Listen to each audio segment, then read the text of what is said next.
Welcome back. Excuse me? Welcome back to PowahSlap Entertainment, where we put the wow in quality entertainment. Today I'm going to be talking about subliminal messages and how companies use them in order to get you to buy things, and how you can learn to abuse this power for your own personal gain. Keep in mind that this video is just for fun.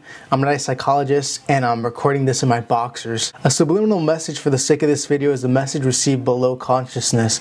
In other words, a message that isn't apparent upon your first viewing. If this sounds complicated, don't worry. My community college brain and I have come up with some popular examples to help you out. Take a look at this FedEx truck.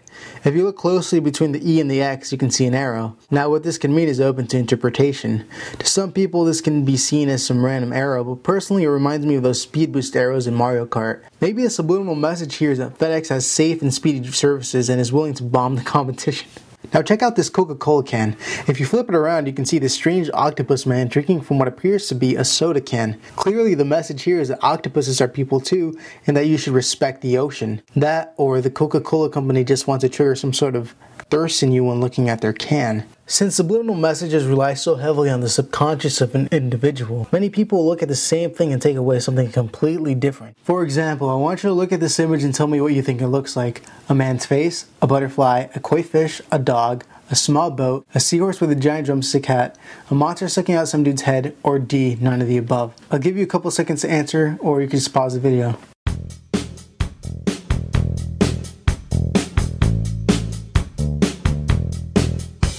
Alright, I am now going to reveal to you what this picture is.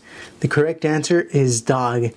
Check it out, here's the legs, arms, and the nose. A while back the BBC did a test in which out of 1,000 people only 3.9% guessed correctly. So if you guessed correctly, you probably have really good intuition or you played the game 999. In which case I'm going to quickly go over the theory of morphic fields for those of you that felt like the answer just came to you. Basically, morphic fields is the theory that there exists a collective human consciousness all the way from our ancestors past that feeds us inherited knowledge. Stuff like fire is hot, snakes are dangerous, and avoid people with clipboards while you're in college. What many companies attempt to do with subliminal messages is break into this field and give you their own personal message. One of the ways they do this is through visual cues.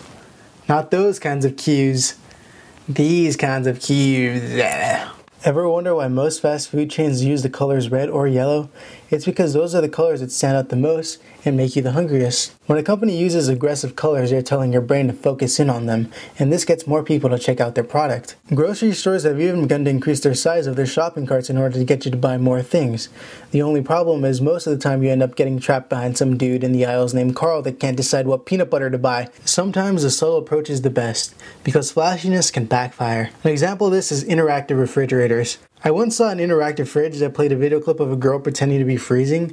I actually didn't know it was a refrigerator at first, so when I tried to save the girl, I was shocked to see a fully stocked assortment of drinks in her place. I actually started laughing since the fridge probably cost 5 times as much as a normal one and sold like 0 cans Segway. The next way to make an effective subliminal message is repetition. McDonald's, I'm loving it. Subway, eat fresh. 1-800-588-2300 Empire. Today.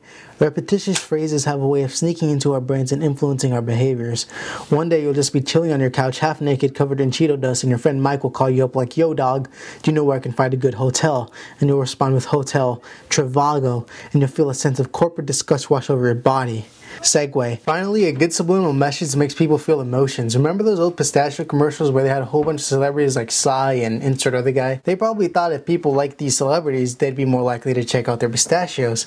Sadly enough for them, no amount of celebrity endorsement can get me hyped about some dude's nuts. Rather than focus on celebrities, a good subliminal message takes you on an emotional journey with the product. A good example of this would be the original Old Spice commercials where it was just about a dude riding a horse in reverse that wanted to steal your girlfriend. It was funny and it also generated hype for the product simply because of association. There was no talk of chemicals, ingredients, or sales.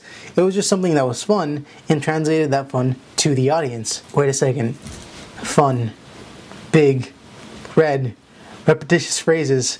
Could this be the work of Nani? I'm sorry, that's probably a dead meme by now. Like and subscribe in the next 5 seconds to get the power to levitate. And as always, keep it mean, keep it lean, keep it gene, and keep it 120%.